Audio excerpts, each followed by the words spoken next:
como você já observa na tela, eu vou estar trabalhando com a questão número 141 da prova rosa do Enem de 2017.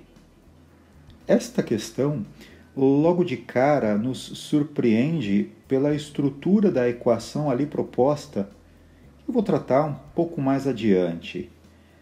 Ainda lendo o enunciado, você repara que há a oferta de informações a respeito de logaritmos. Grave isso porque esta informação vai ser muito importante mais para frente.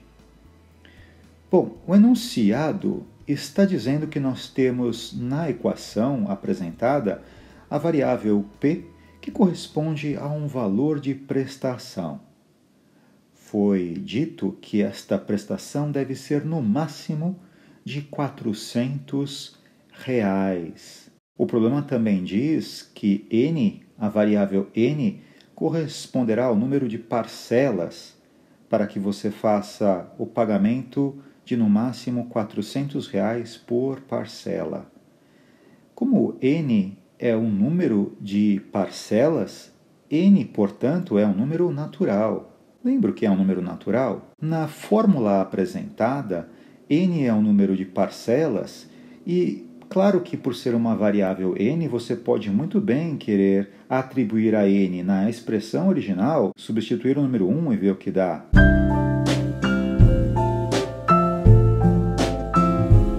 O número 2 e calcular.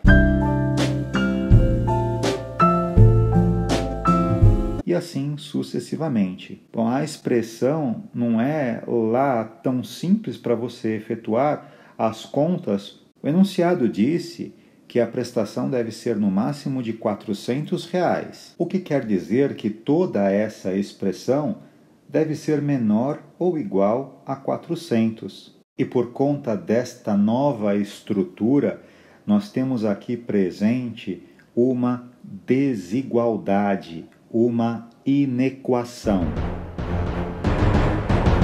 E para resolver uma inequação, nós vamos ter que prestar muita atenção nas passagens. Dependendo do tipo de passagem algébrica que nós efetuarmos, a desigualdade pode passar de maior igual para menor igual ou vice-versa. Isso é um pé no saco. Voltando à inequação, temos no numerador o que está acima da fração, o número 5.000, 1,013 elevado a n e 0,013. Como o numerador é um produto e a ordem dos fatores não altera a multiplicação, eu vou agrupar o primeiro fator 5.000 com o último fator 0,013. Portanto, rearrumando a inequação, agrupando o 5.000 com o 0,13, temos mais liberdade para trabalhar esta conta. 5.000 vezes 0,013 é a mesma coisa que 5.000 vezes 13 dividido por 1.000. Isto facilita a simplificação de 5.000 por 1.000, fazendo com que nós tenhamos 5 vezes 13 dividido por 1, ou simplesmente 5 vezes 13, que resulta 65. Voltando. A inequação antiga, com a simplificação, passa a ser esta. O que eu acabei de fazer foi uma simplificação aritmética. Agora, uma alteração cosmética, puramente estética, é trocar o símbolo que o enunciado propôs, esse x, que pode fazer você pensar em um monte de outras coisas, como, por exemplo, é a incógnita x ou sabe lá o que. Vou trocar pelo símbolo de pontinho, que também representa a multiplicação da mesma forma. Para dar uma melhorada, vai facilitar. Mas ainda temos uma inequação, o que é? Nesta inequação, o denominador 1,03 elevado a n menos 1 terá extrema importância, porque como a incógnita está também aí presente, nós deveremos isolar, de alguma forma, este n. E a presença do n na potência e ainda assim no denominador faz com que nós tenhamos novamente, porque para simplificar ou operar nesta desigualdade, nós deveremos analisar se o 1,03 elevado a n menos 1 é positivo ou não. E, de fato, 1,013 menos 1 é um número positivo porque 1 em uns quebrados elevado a n ainda assim é maior do que 1, o que faz com que esta expressão sempre resultará num número positivo. Lembrando que vou multiplicar os dois membros da desigualdade pelo fator 1,013 elevado a n menos 1. A questão agora é se o sinal da desigualdade vai continuar sendo menor ou igual ou passar a ser maior ou igual. Porque se estamos multiplicando por um fator negativo, a desigualdade deve inverter. Se estamos multiplicando por um fator positivo, a desigualdade deve se manter. Como 1,03 elevado a n menos 1 é positivo, então a desigualdade se mantém, continuará sendo menor ou igual. Sossegado. Na passagem, a desigualdade fica dessa forma, fazendo uma pequena simplificação, fazendo a distributiva no segundo membro. A distributiva não altera o sinal da desigualdade. Subtraindo os dois membros por 400, que multiplica 1,03 elevado a n, também não alterará a desigualdade. Colocando em evidência, simplificando, é de se reparar que nós temos números negativos nos dois membros da inequação. Trabalhando com número negativo numa desigualdade pode ser um grande problema. Eu vou multiplicar os dois membros por menos 1. Ao multiplicar ou dividir os dois membros de uma desigualdade por um valor negativo, o sentido da desigualdade deve inverter. Neste caso, passando de menor igual para maior igual.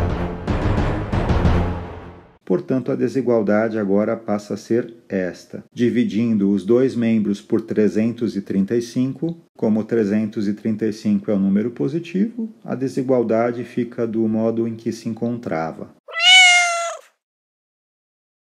Agora, cuidado, porque a presença da fração 400 por 335 pode ser uma tentação, uma vez que o 400 é um número divisível por 5 e 335 também é um número divisível por 5. Se você faz a divisão do numerador por 5 e o denominador por 5, resultará na fração 80 dividido por 67. Se você faz esta simplificação, que é um convite, você já se fudeu. Você, se fizer isso, vai ficar o resto da sua vida tentando resolver essa questão e não vai sair do mesmo lugar.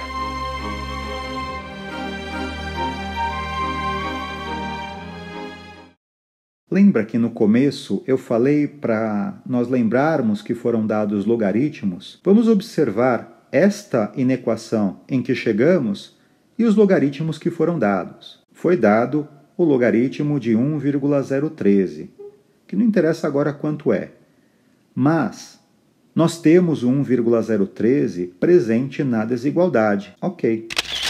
Mas também foi dado o logaritmo de 400 que você acabou de se livrar na simplificação.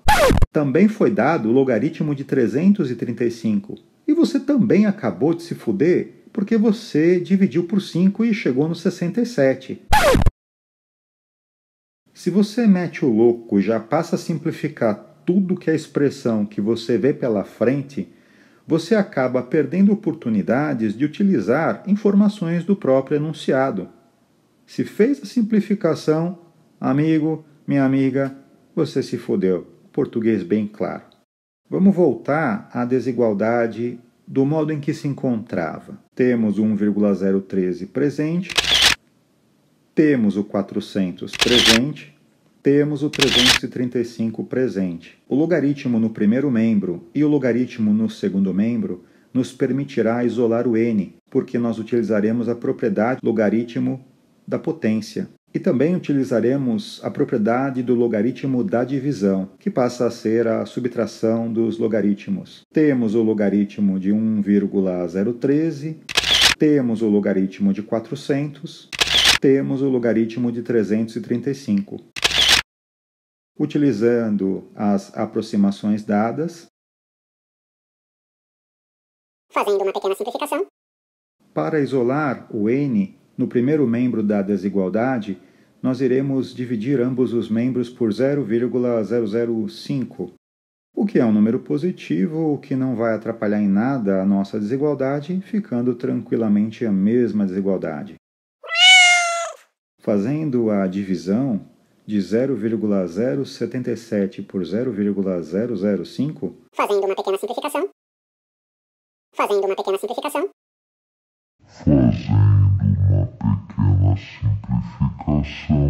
que n deve ser maior ou igual a 15,4, exatamente 15,4. Lembrando que n é número de parcelas, e por ser número de parcelas é um número natural, n deverá ser maior ou igual a 15,4. E o primeiro número natural, que vem logo depois de 15,4, é 16. Portanto, a alternativa correta é a alternativa D.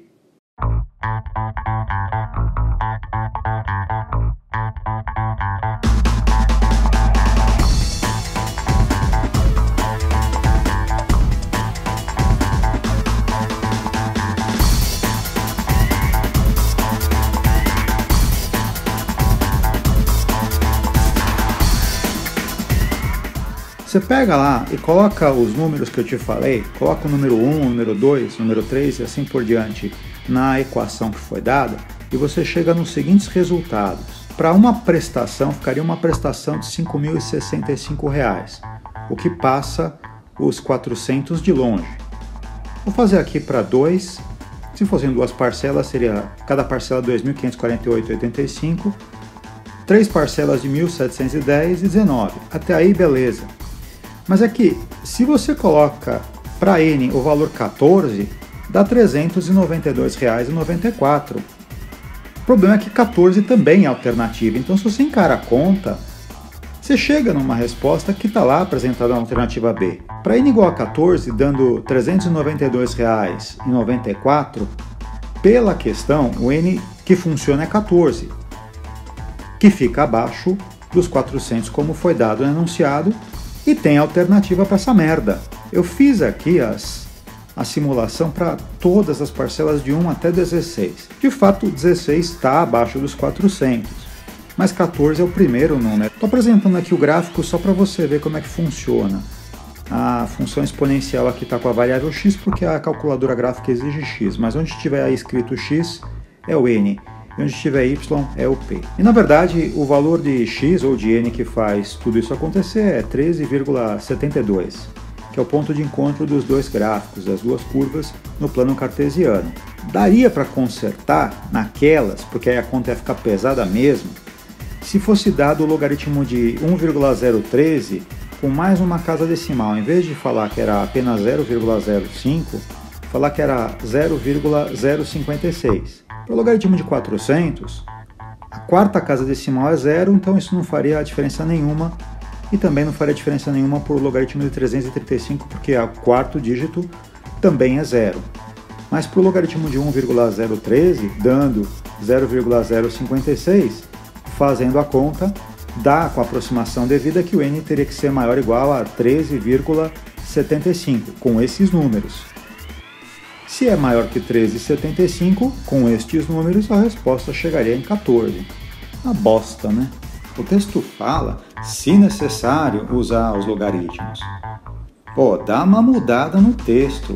O cara bola a questão, tem lá, sei lá, 1 ano, 2 anos para preparar o problema, dá uma analisada a fundo. Quem vai fazer essa prova só está disputando a própria vida, só está colocando em xeque o destino acadêmico, só isso. Então, a questão está mal feita assim. Poderia ter sido um melhor enunciado, colocado lá os dados de uma maneira, de modo que se chegasse numa única alternativa. E, na verdade, a única alternativa de verdade é a alternativa B, 14.